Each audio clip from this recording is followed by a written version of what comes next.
দর্শক, ভারতের ইতিহাসে এই প্রথম সংসদে হিন্দুদের কঠিন ধুলাই দিয়েছেন একজন ব্যক্তি, সে হচ্ছে রাহুল গান্ধী। রাহুল গান্ধীর এই বক্তব্য নিয়ে তুলপাড় সৃষ্টি হয়েছে সারা ভারত ও বাংলাদেশ জুড়ে। দর্শক, তার বক্তব্য আমরা শুনবো।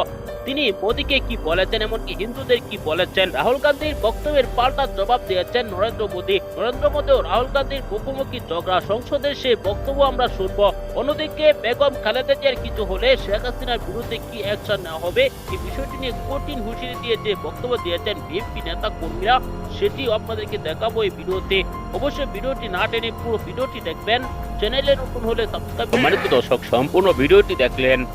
এই ভিডিও সম্পর্কে অবশ্যই আপনার মূল্যবান মতামত কমেন্টে জানাবেন। দর্শক, ভারতের সংসদে মুখোমুখি ঝগড়া নরেন্দ্র মোদী ও বিরোধী দলের নেতা রাহুল গান্ধী।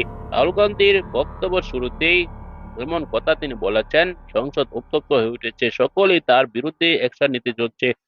সকলে কিন্তু ক্ষিপ্ত হয়ে তার বিরুদ্ধে চলে গিয়েছিল। তিনি হিন্দুদের বিরুদ্ধে কথা বলেছেন, তিনি হিন্দু হলেও কিন্তু মুসলমানদের পক্ষে কথা বলেছেন।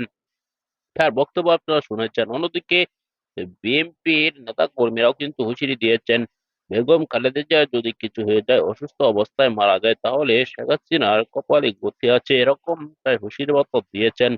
তাদের বক্তব্য শুনে আপনার কাছে কেমন লাগলো, এইসব বিষয় নিয়ে আপনার মূল্যবান মতামত কমেন্টে জানাবেন। পরবর্তী এরকম ভিডিওগুলো পেতে চ্যানেলটিকে সাবস্ক্রাইব করে পাশে থাকা বেল বাটনটি অন করে দিবেন। ভিডিওতে একটি লাইক দিয়ে শেয়ার করে অন্যদেরকে দেখার সুযোগ করে দিবেন। এই মুহূর্তে বিদায় নিচ্ছি। আসসালামু আলাইকুম রহমতুল্লাহ।